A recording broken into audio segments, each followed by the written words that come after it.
When most people think of New York City, they think of the subway, tall buildings, and hustle and bustle. Well, did you know that New York City is also full of amazing marine life? From humpback whales to harbor seals, our waterways are bustling with marine animals. But it was not always this way.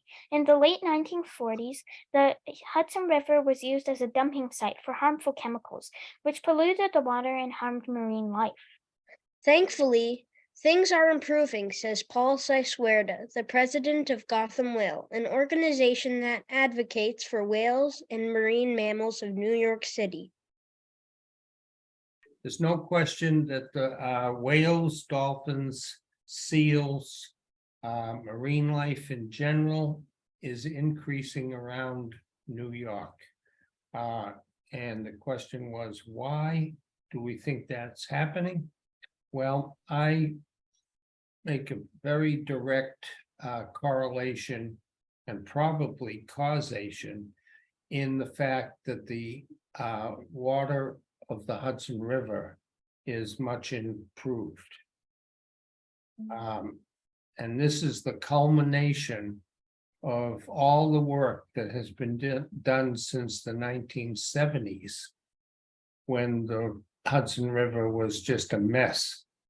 And people were very concerned about it, and some activists and legislation was put into place that started the cleanup of the Hudson River.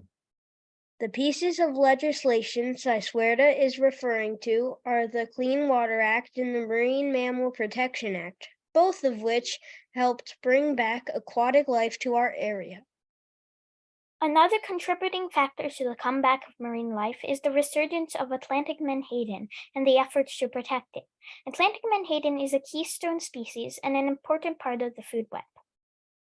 Big fish eat little fish, and the main driving force is a fish called menhaden.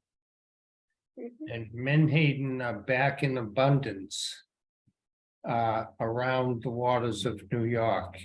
And that is what all these animals are feeding on, including the whales. The Atlantic menhaden are not the only animals coming back. Humpback whales' numbers have doubled in the past 7 years. More than 600 harbor seals now live in New York Harbor, and lion seahorses are coming back, which is very hopeful since lion seahorses are known to be delicate animals. But even with the efforts we've made, there are still some threats to the animals. Siswerda says entanglements from fishing gear and ship strikes in New York Harbor are two major problems, but he has some ideas that could help. But one of the things that I think is most helpful, and we feel good about the fact that we're providing it, is that if we can determine where the whales are likely to occur and seasons when they're most abundant, or when they come and when they go, all of that kind of information could be helpful in designing mitigation, meaning keeping things better, making things better, and stopping the problem a bit.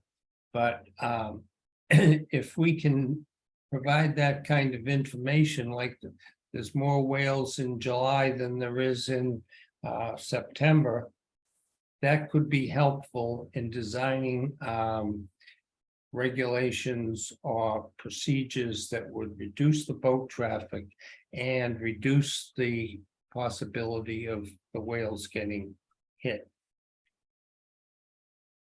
Having such amazing creatures back in New York City's waterways is something to celebrate. Hopefully, we can all do our part to keep them there.